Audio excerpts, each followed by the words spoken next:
যায় না। এই মিথ্যা মামলা হওয়ার কারণে আমাদের শিক্ষার্থীদের মনে একটা বিরূপ প্রভাব পড়েছে, যার জন্য আমরা সবাই এখানে আজকে একসাথে হয়েছি। কারণ যে মামলাটা হয়েছে সেটা তো সম্পূর্ণ একটা ভিত্তিহীন মামলা। কারণ এখানে আমাদের যেই ম্যাডাম, আমাদের উদ্ভিদ বিজ্ঞান বিভাগের যে দুইজন ম্যামকে আমাদের এখানে দোষী সাব্যস্ত করা হয়েছে, তাদের তত্ত্বাবধানে আমরা এতদিন ধরে পড়াশোনা করছি, আমরা তাদেরকে চিনি। তারা এই ধরনের খারাপ কাজের সাথে কখনো যুক্ত থাকতে পারে না।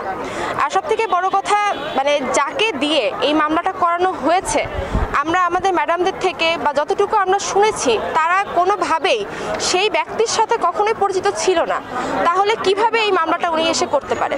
আর তার উপরেও একটা কথা, যে ম্যাডামদের নামে যে মামলাটা হয়েছে এটা সম্পূর্ণ যেমন মিথ্যা, তেমনি এই মামলাটা সুষ্ঠু তদন্ত আমাদের অবশ্যই লেখাপড়ায় বিঘ্ন ঘটছে। কারণ আমাদের আজকে এক্সাম ছিল, আমরা এক্সামকে বহিষ্কার করে তারপরেও আমরা এই যে রাস্তায় নেমেছি, যাতে আমাদের শিক্ষকরা একটা তাদের মান সম্মানটা ফিরে পাক।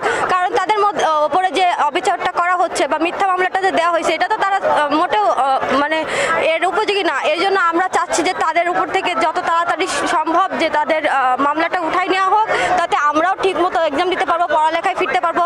যদি ম্যামরা এরকমই হয় বা ছাড়রা এরকম পরিস্থিতিতে পড়ে যায়, তাহলে এখানে তারাও খুব শান্তিতে থাকতে পারে না বা আমরাও খুব একটা শান্তি ফিল করি। আমাদের প্রিন্সিপাল স্যার, আমাদের ঊর্ধ্বতন কর্মকর্তারা যারা আছেন, এরা এই তদন্তটা করে আমাদের যেন সুষ্ঠু একটা বিচার দিয়ে দেয়, তাহলেই আমরা সন্তুষ্ট। এবং আমরা যতক্ষণ না এই মিথ্যা মামলার সুরাহা পাচ্ছি ততক্ষণ পর্যন্ত আমাদের মানববন্ধন চলবে।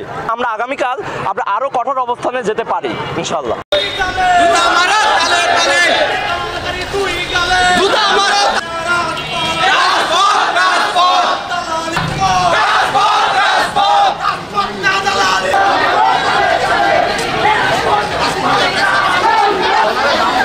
ভালো মতো